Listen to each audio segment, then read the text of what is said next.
There's nothing quite like the comfort of your own home after a busy morning at work. But you know, it's not so long ago that the idea of owning a home of your own was little more than a dream for most people.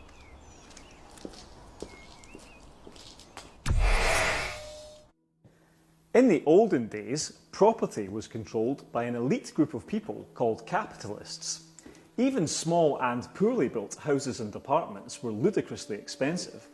Simple and affordable social housing, such as this place, was non-existent. These days we take our social infrastructures for granted.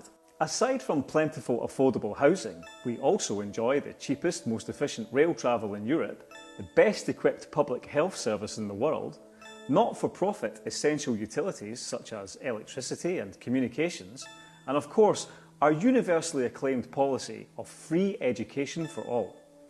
In the past, however, the provision of these state-subsidised services was quite frankly unimaginable. I'm talking, of course, of the pre-allotment period. The prosperous and equitable freedoms that we all expect today were inconceivable and enjoyed only by an elite minority, a section of society born into privilege who constituted what was then known as the ruling class. These people had inherited their wealth from their forefathers, who in turn had enriched themselves through the trade of human cargo and the imperial rape of nations. The ruling class owned all the land, ran the government, and were privately schooled. They held dominion over the masses through manipulation, propaganda, and oppression. Ordinary people were forced into cheap labour, sacrificed in vanity conflicts, and expected to pledge allegiance to a geriatric head of an inbred family called the Windsors. It sounds bizarre, but incredibly, it's all true. But the days of the ruling class were numbered. A cataclysmic series of self-inflicted blows, treacherous skullduggery, and a glorious proletariat revolt led by a maverick botanist would bring to an end centuries of assured power. Join me as I delve deep into England's past to uncover a bitter conflict between the haves and the have-nots. It's a tale of biological research, state-sponsored larceny, and a failed political experiment assisted by a nefarious and unethical press.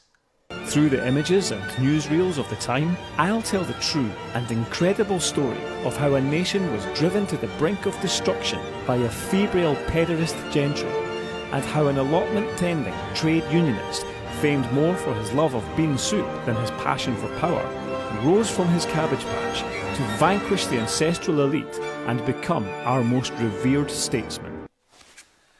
When hope seemed all but lost, one man changed everything.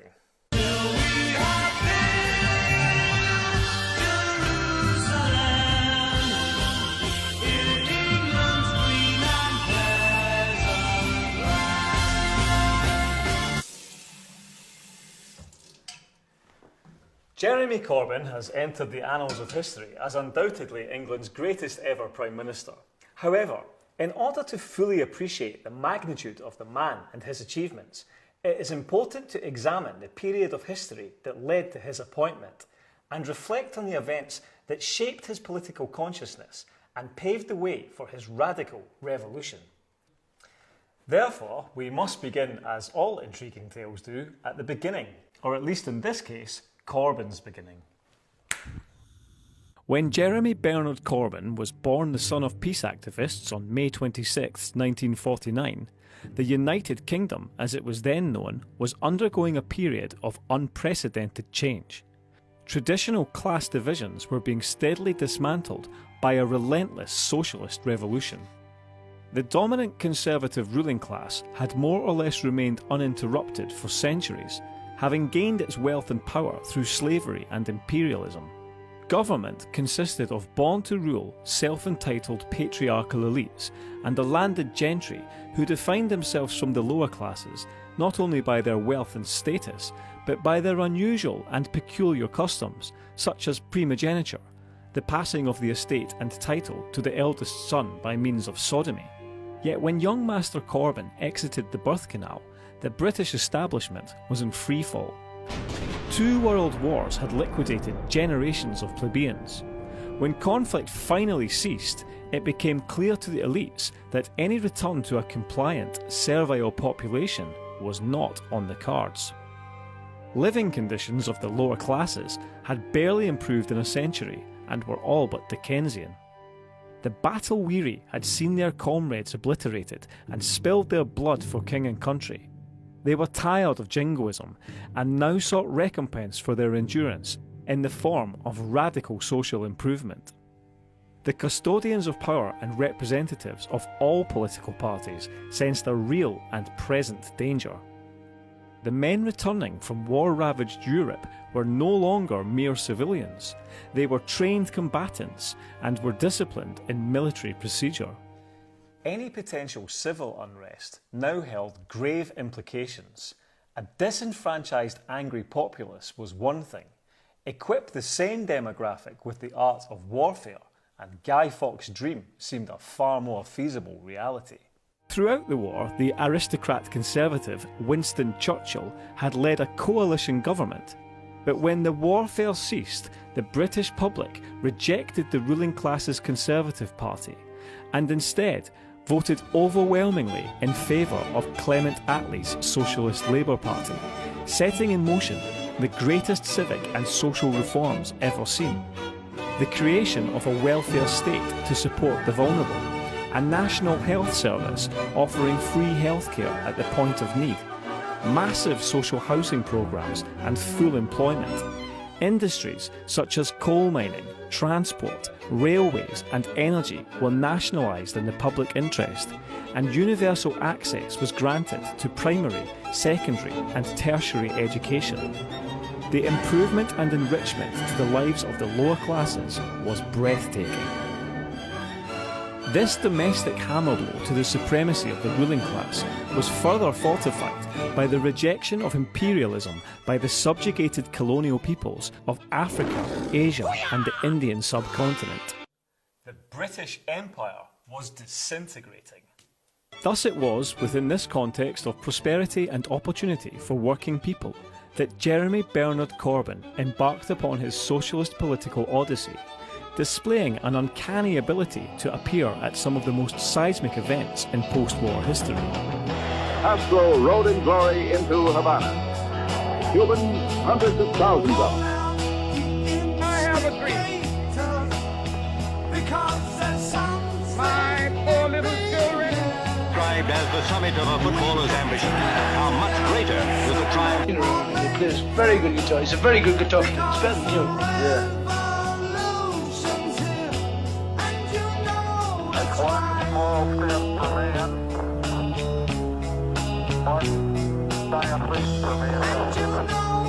But dark forces were at play that would catastrophically undermine the state's newfound ethical and moral ideology.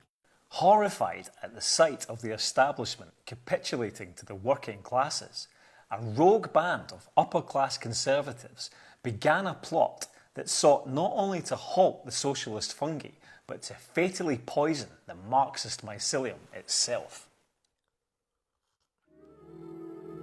The eugenicist Keith Joseph and arch-racist Enoch Powell made contact with a demented Austrian economist named Friedrich von Hayek, who shared their hatred of socialist values. Together they began a secret programme to combat the egalitarian nightmare into which they found themselves.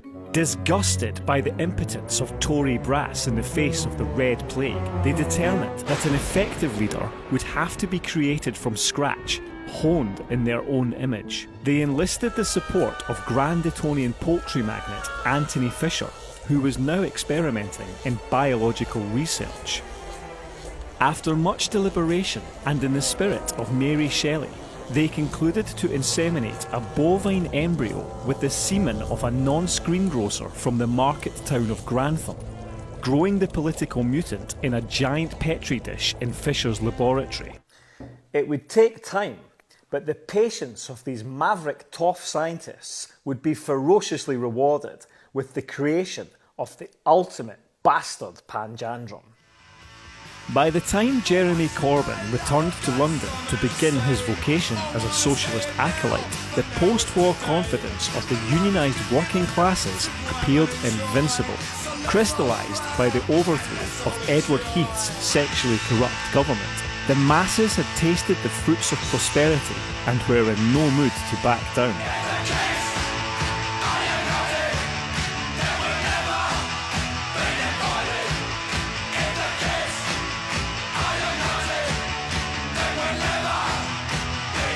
The establishment reeled at the ever-decreasing gap between the rich and the poor. Yet just as the last flames of their cherished empire were all but extinguished, salvation for the elites duly arrived.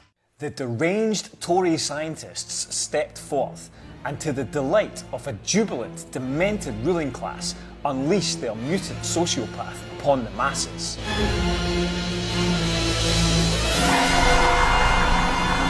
The Thatcher was born. Requiring only 4 hours rest per night and unicising all in her path, the earnest young Corbyn could now only watch on in horror as the freakish beast systematically savaged the post-war gains, and with the assistance of the state media and pathetic compliance of right-wing trade unionists, subjected the people to a tsunami of neoliberal misery. Beginning with a needless conflict over a South Atlantic archipelago, and progressing to the wholesale auction of the nation's assets to their partisan associates, the lunatic Chimera and her henchmen wreaked an epic trail of destruction. Whilst the City of London was coated in the shiny, glistening ejaculate from deregulated markets, industries that had sustained the common people, such as mining, shipbuilding, and steel manufacturing, were obliterated, consigning entire communities to poverty and atrophy.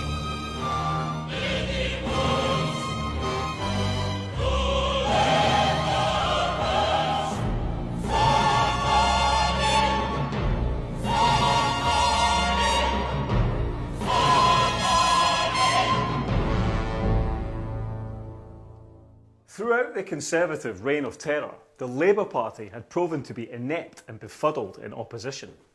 Jeremy Corbyn had held true to his principles, fighting for the rights of the dispossessed, but he held no particular influence over the party and was regularly the subject of ridicule on account of his day wear. No one, least of all himself, could have predicted the tremendous impact he would ultimately have upon the fortunes of the nation. Seduced, intoxicated and inspired by the Thatcher's neoliberal politics of avarice and greed, a rapacious psychotic narcissist seized the opportunity to exploit the desultory Labour Party. Donning the coat of Keir Hardie or that of Milton Friedman, depending on his audience, Anthony Charles Linton Blair, or TB, was a new wave knave who glibly grinned his way to the helm of the Labour Party, bringing the Reds back to power after a near 20-year hiatus. But much like his pulmonary infecting namesake, TB had brought his own rotten disease direct to the capillaries of the Labour Party, espousing the tragic neoliberal policies of increased privatisation and introducing the insidious practice of billing for study. Education, education, and education. The most precious advances secured in the wake of the war fallen were being trampled on by the very institution responsible for their creation. Yet for Jeremy Corbyn, worse was to come. By far the greatest casualty of the Thatcher's cancerous neoliberalism had been the pathetic acquiescence of the Fourth Estate. The once noble profession of independent forensic inquiry had debased itself into unctuous state sycophancy. Journalists prostituted themselves to decrepit media barons, defecating on Pulitzer's honour, publishing press releases verbatim, and reducing their trade to little more than spineless political stenography.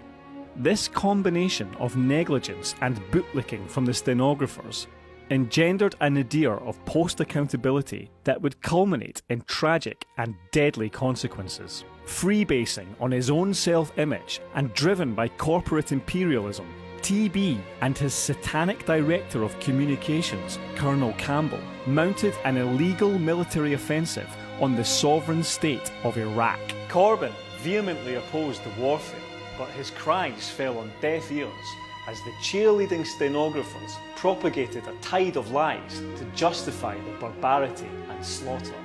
September the 11th was a dreadful event. 8,000 deaths in Afghanistan brought back none of those who died in the World Trade Center. Thousands more deaths in Iraq will not make things right. It will set off a spiral of conflict, of hate, of misery, of desperation that will fuel the wars, the conflict, the terrorism, the depression and the misery of future generations. Decades of rampant economic abuse by the rabid dogs of neoliberalism had brought the economy to its knees. Sensing the forthcoming fiscal storm, TB, ever the opportunist, jumped the ship of state, leaving Captain Gordon Browneye at the helm. In a bizarre effort to stabilise the floundering vessel, the incompetent Browneye delivered the ship's booty to the financial pirateers of the city, bequeathing the entire social wealth of the nation to a corporate banking Cosa Nostra. Exploiting the absence of polity, a talentless boy band of Tory delinquents, led by a pegophile and managed by a repulsive, ageing Antipodean, scurried from the gates of Eton to snatch control. The British public would now be subject to a horrendous period of the most degrading social and cultural abasement. In the desire to salvage their imperial past and to support their lavish, depraved lifestyles, the privileged brats imposed a vicious austerity on the masses, punishing the poor for the financial crimes of the rich. Opposition was crushed by vile propaganda from the British State Broadcasting Corporation and the establishment's media oligarchs who promoted division over race, identity and human rights. Politicians, press and police engaged in a licentious, amoral menage a trois. It clicked through onto her voicemail, so I heard her voice. Yes. And it was just like, she's picked up her voicemails, Bob, she's alive! And I was just, it was then, really.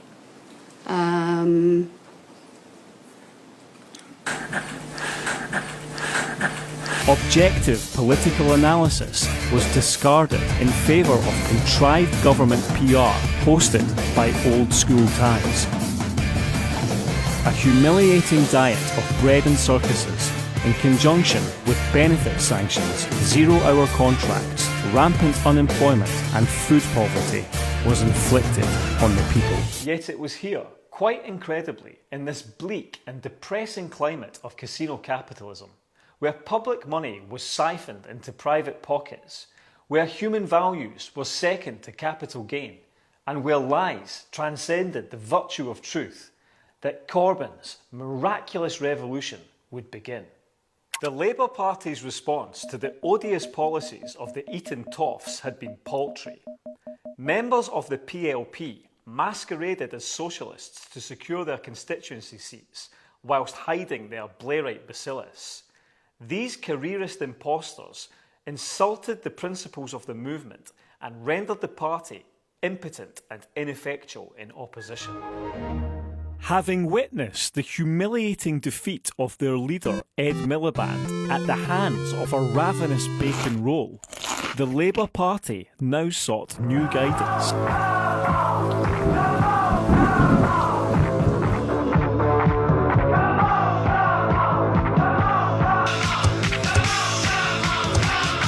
Buoyant on the subsidised ale of the Commons Sports and Social Club, a group of Labour flunkies charged with selecting leadership candidates engaged in a mischievous prank. a challenge was set to identify and nominate the most unlikely individual imaginable to earn the role of leader. In an explosion of mirth and through tears of laughter, the name Jeremy Corbyn was scrawled onto the list. Incredibly, rather than dismiss his nomination as puerile horseplay, Corbyn confirmed his intention to run. The drunken miscreants immediately regretted their antics. It appeared that Joe Public quite liked the bearded botanist, whilst his neo-Blairite opponents struggled to fill a classroom. Corbyn drew crowds of thousands, advocating a return to public investment, heavy taxation of the rich, and the abolishment of austerity. The masses swelled with approval. Jeremy Corbyn, To the 251. wide-eyed astonishment of the metropolitan elites, Corbyn stormed his way to victory, crowning himself leader of the Labour Party. This heady scent of left-wing unity sent a lightning bolt of terror through the heart of the establishment. As new members flocked to join Corbyn's Labour Party, the threat of a resurgent, unified working class set abject panic amongst the elites. In a frenzied effort to drown the nascent socialist fetus, the establishment media cartels conspired to manufacture industrial levels of anti-Corbyn excrement.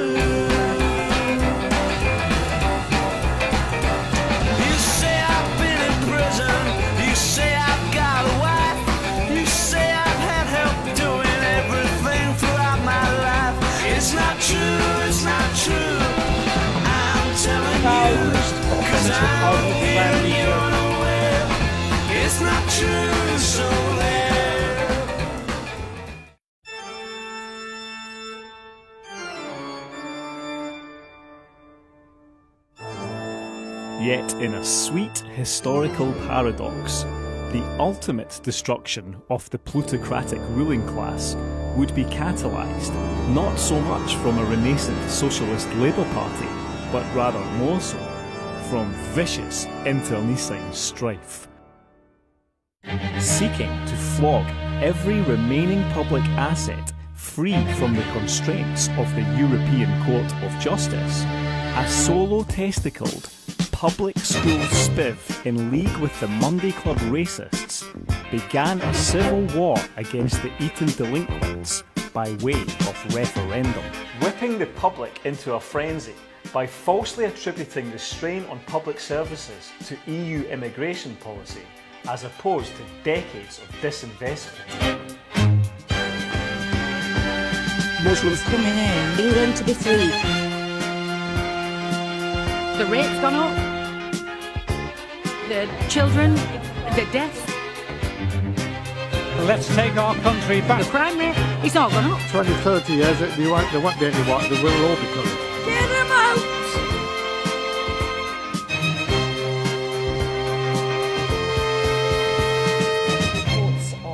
Stabbing, reports of a shooting in was Bristol. in her constituents. Cox supported Britain staying in the European Union. Thomas may say Britain first. This is for Britain. Britain will always come first. The coup was successful. The public voted to leave the European Union by means of Brexit. Bewildered by the treachery, the pegophile resigned, to be replaced by a xenophobic termagant harbouring a repatriation fetish. As the atrocious terms of the Brexit became public, a furious sense of betrayal swept the populace. Businesses, banks and capital fled the City of London to the sanctuary of Europe. Wages collapsed, whilst unemployment and hunger rocketed. To zero opposition, the Spanish government annexed Gibraltar as British squaddies refused to defend a timeshare tax haven in the south of Spain. The deportation of immigrant health professionals pulverised the withering NHS.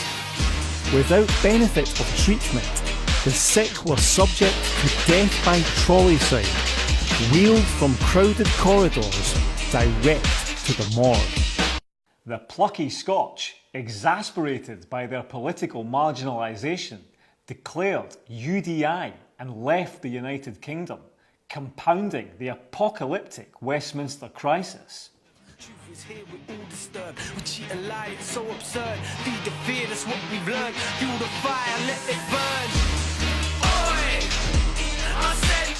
Riots erupted on the streets of every major conurbation.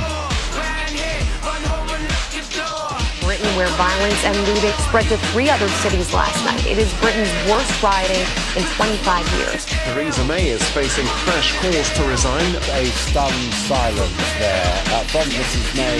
Jeremy Corbyn said the choice is strong and stable. Leadership from Labour. Under intense pressure, the government fell, forcing a snap election.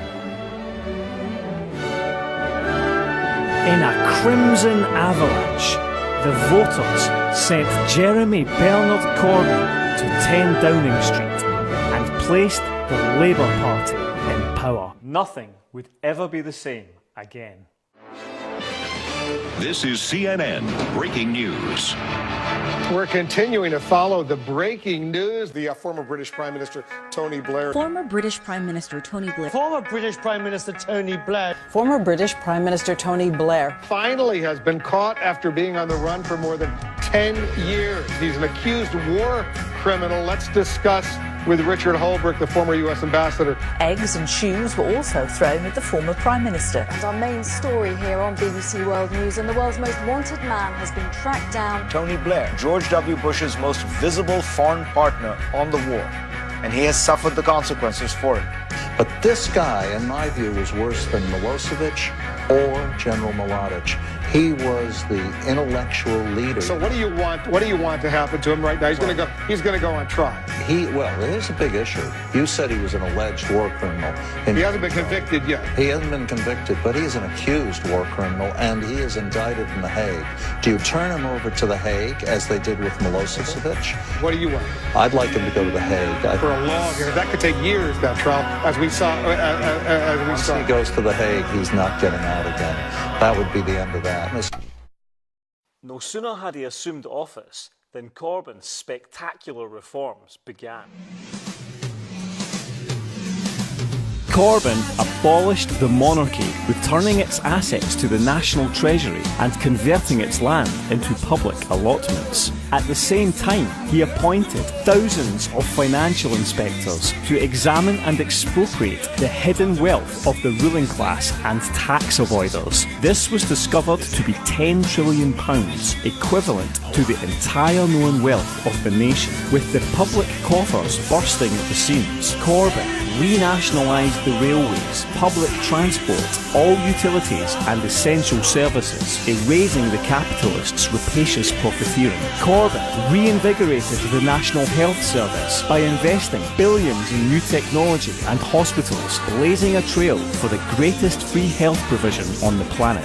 Corbyn slashed unemployment by creating the most radical social housing programme in history, constructing over 1 million quality homes annually.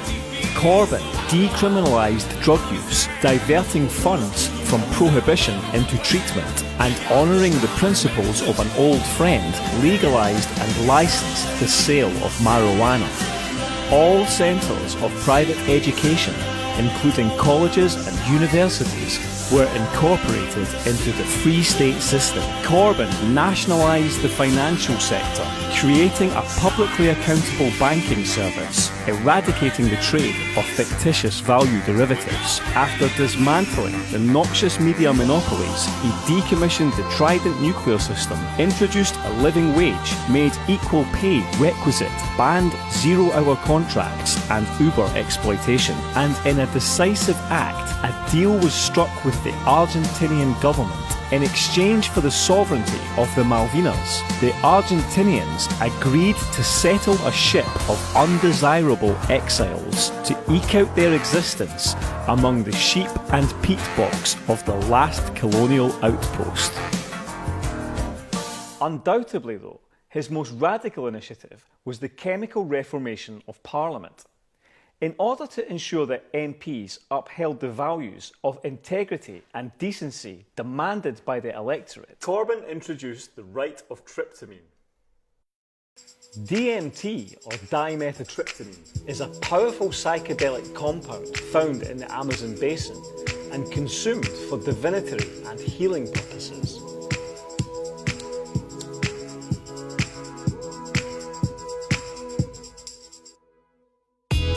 Corbyn made the ingestion of DMT mandatory for every MP assuming office, equipping them with a newfound sincerity and elevated sense of social consciousness. So there we have it.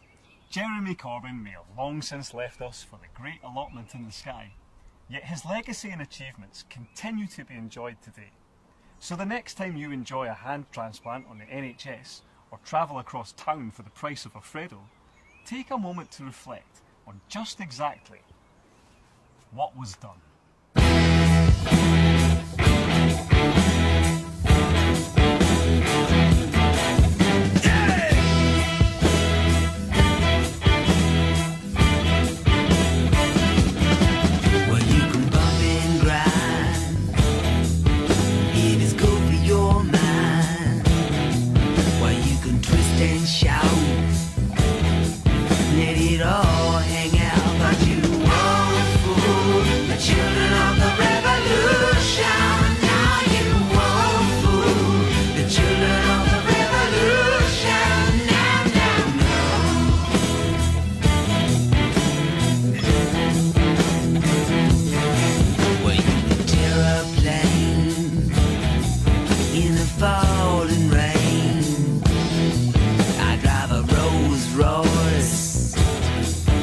It's good for my voice, but you won't fool the children of the revolution.